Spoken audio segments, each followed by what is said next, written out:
And the nominees are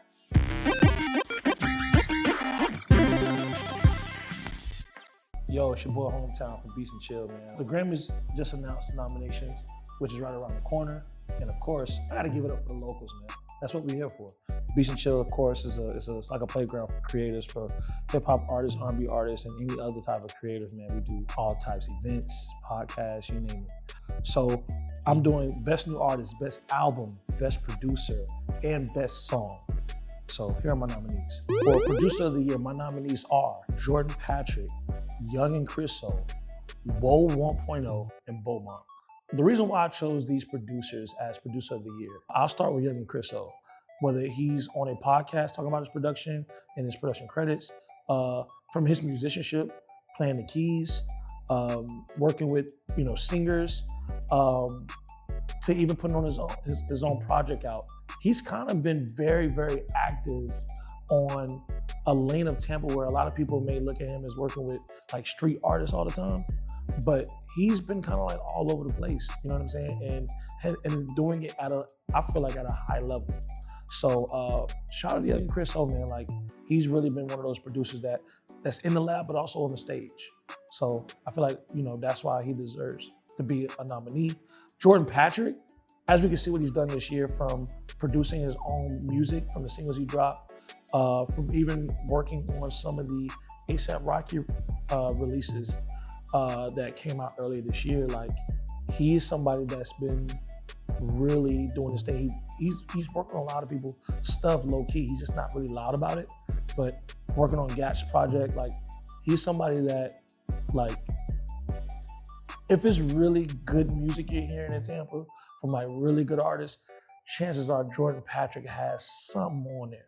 I would say Woe 1.0, he has become the new one producer, whole album guy in Tampa for me. Like, a lot of people like to maybe compare him to like Tampa's Alchemist. And I don't even think he's from Tampa, but locally he's just like Florida's Alchemist, you know what I'm saying? Like, from his production projects with Monet, from Stilo, to even like some of his own like projects where he may have like other artists on. Like, we even had him on Saturday Sermons, man, and like, he is been killing it, bro. Probably one of the most consistent with his own sound. And then Beaumont, to me, Beaumont is like a fucking wizard.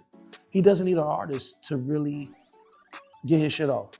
You know what I'm saying? Like, he will remix all types of flips and put them out on Bandcamp and like go live and play joints. He does his own stream. And I feel like the producers that's in that bag, and I hate comparing motherfuckers, but if you want to say like a Knowledge of some sort, he's the guy that is fulfilling that locally.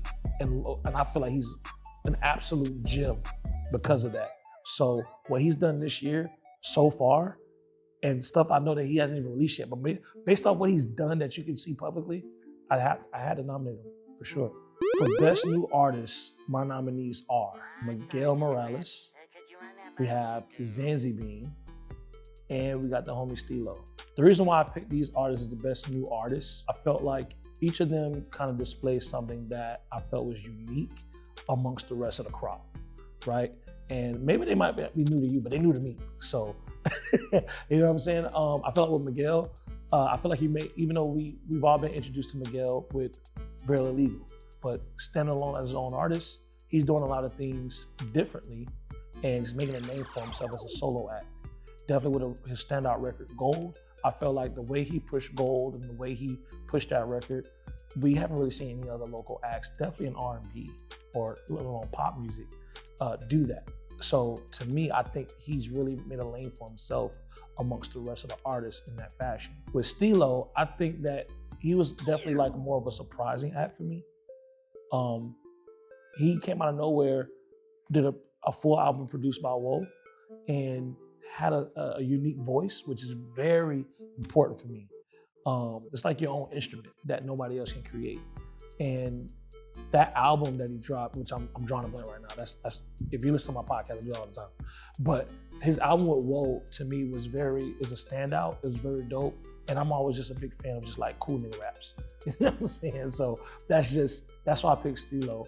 And for Zanzi Bean, I felt like he is someone who is a newer act that is a jack of all trades, rapping, singing, producing, and musicianship. You know what I'm saying? For those who came out to Tampa Beat Weekend, they got a chance to see him do all of that on stage.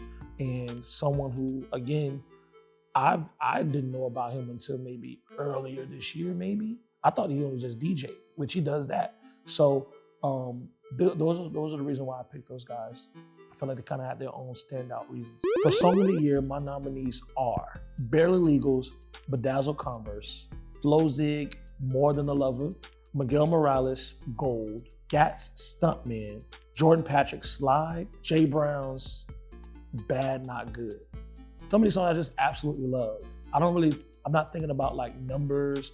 I'm not thinking about like complete impact, which some of these songs have that. You know, some of these songs were like huge in our community.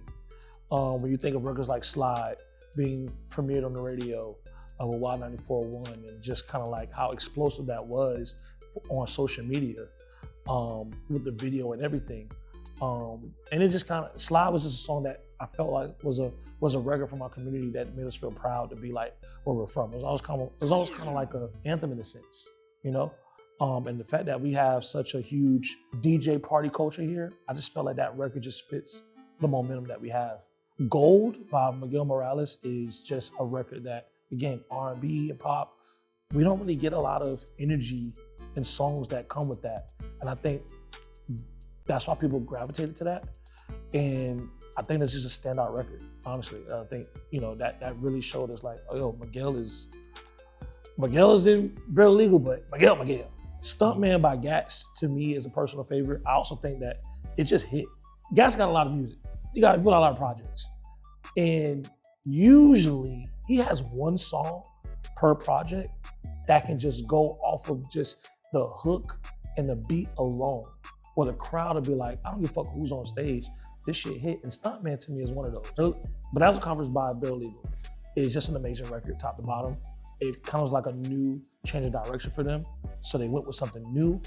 And I think it just fit the energy that could be played at any of these parties. It also fits the energy that they have on stage. Low key, I just think it's just a banger. You know what I'm saying? Everybody's verses were good on that.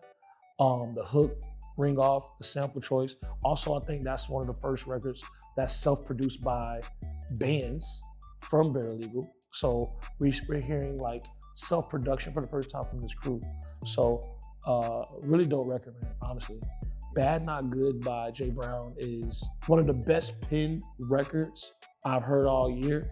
Jay Brown, I felt like was one of the few artists this year locally that I think literally just like let their heart out on record as a rapper. And we don't really get that a lot locally. A lot of people are trying to fit in the molds that's already like proven, but I felt like he was like, fuck it, I'm gonna actually show myself and be vulnerable. And the moment I heard that record, I had to play it multiple times. Flo Zig song More Than a Lover. The reason why I chose that as like one of my nominations because Flo Zig is just a talent that's like, you're not gonna find like that. You know what I'm saying? He's a talent you're not gonna find. And that record he put out, it felt like, it just felt a little bit of, it was like edgy ass R&B. That's some shit that, you know, I want to put on my leather jacket and be a biker boy, you know what I'm saying? I'm a girl in the back type shit, you know what I'm saying? But it was a very, very dope record. I'm just like, yo, y'all not hearing this shit? This shit is out of here, you know what I'm saying? Very soulful, very like just a dope record from beginning to end. And there's nothing like it you're gonna find locally. For Album of the Year, my nominees are, we got Gats with Life on Film. We have Jay Brown with All Jokes Aside. We have Quay the Artist with Realm. Say Barely Legal with Bizarre. Monet with ... and what after that. Shout out Quay the Artist with the album Realm. Like he put a lot into that. The way that album was promoted, I think was way different than we've ever seen. I'm talking about, he kind of approached this like we were seeing from the likes of like Lil Russell.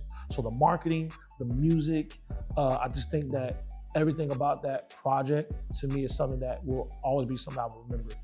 With Gat's Life on Film, I think he really centered on a point to make this as cinematic and also like star-studded. A lot of guest features. Some of the guest features are people that I listen to all the time. And he found the right pocket to put these people on. And to me, that's difficult as fuck to do. The EP with Barely Legal, man, Bizarre, like I said, they took a risk with trying to go a bit edgier. Early Barely Legal is like college dorm rap music, you know what I'm saying? Like Red Cup, I eat like hot wings in the morning type, college lifestyle rap music, right? And I felt like with this was them putting on their like, I want to be a rock star. I want to be a rock star. I want to just jump off the stage. I want to break shit. I want to try different sounds. I kind of want to scare you, but I also want to say shit. And I think that's why they called it Bizarre. And I felt like with 4 songs, I felt like they got the message. They didn't have to add any more songs to that. That was like a pack a punch of Barely Legal style that to me, I feel like would be probably one of their most revered projects. It's probably not gonna have the biggest numbers, but I think that's one of the projects that people probably remember the most just based off the risk that they took. With Monet and What After That, I think we're seeing somebody who is challenging like what it is to be someone who is a woman in hip hop from Tampa, let alone from Florida, just like Doechii did. And I don't definitely want to do the Doechii comparison, but someone who has like shown their like vocal ability in R&B on this album, as well as continue to challenge their pen, going with the sound, working with Woe, again, like literally kills it. Like her storytelling, like I think we're gonna look back and be like, yo, this is a gem. And we don't realize how lucky we are to have this type of talent in Hillsborough fucking County. So shout out to that album, man. It's just one of those albums that I had to have her headline Tampa Beat Weekend. Like, yo, I need to hear this with like live instrumentation. Like, this is amazing. Jay Brown's album that came out earlier this year, All Jokes Aside, that's one thing too. When people drop early in the year, by the time we get to the end of the year, they be kind of like, damn, did it come out this year or last year? Like, whatever. But All Jokes Aside by Jay Brown, again, I felt like was his most vulnerable project. I think, you know, if you ever been to a Jay Brown show, he is a master of his craft on that stage. Like, you don't really see a lot of rappers that can put on a show without a backing track that's going to give it all on stage. And he gonna sweat like a motherfucker, but he's on that motherfucking stage, rapping his ass off, doing the hooks, he doing the guest verse if he got to, like, and he makes sure he does the records that are gonna go. And then sometimes you'll hear the crowd singing the shit back. And he's gonna give you that energy. And I felt like with this record, it wasn't about that. He had some vibes on there, but he definitely had records on there that showed that like, all right, I'm somebody that can talk about how I feel and I hurt too type shit, you know what I'm saying? And I think for this personally, I just connected with that. I like when artists can get that off. The more vulnerable artists can be, the more I can resonate. And I think he did a really good job with that. And I think he kind of got overlooked. He is somebody that shows that I can give you the best of both worlds at an elite rapping level. So that's why I chose All Jokes Aside as being a nominee for Best Album. Listen, man, there's no winners, man. I'm just showing love to all the local acts, man. Honestly, I'm probably, if I didn't mention you, bro, I had a deadline, bro. Like, I was cheering, bro. Like, nah, but real shit, man. It's just showing love to all the Florida acts, man. Like, real shit. I think there's a lot of dope talent out there. I know a lot of artists that play a lot of unreleased stuff. So, hey, I can't put it out there if it ain't released. But I'm just showing love. Please check out these artists, man. Check out these albums. Artists, work with these producers. Check out these songs, man. We have a lot of momentum right now, bro. So 2025 has been a great year for just Tampa and just Florida music, period, whether it's R&B and hip hop. And hopefully I was able to share some great selections for y'all to vibe with. Let me know what y'all think, bro. It's hometown, bro. Be chill, bro. Arkive, bro. Like, real shit, bro.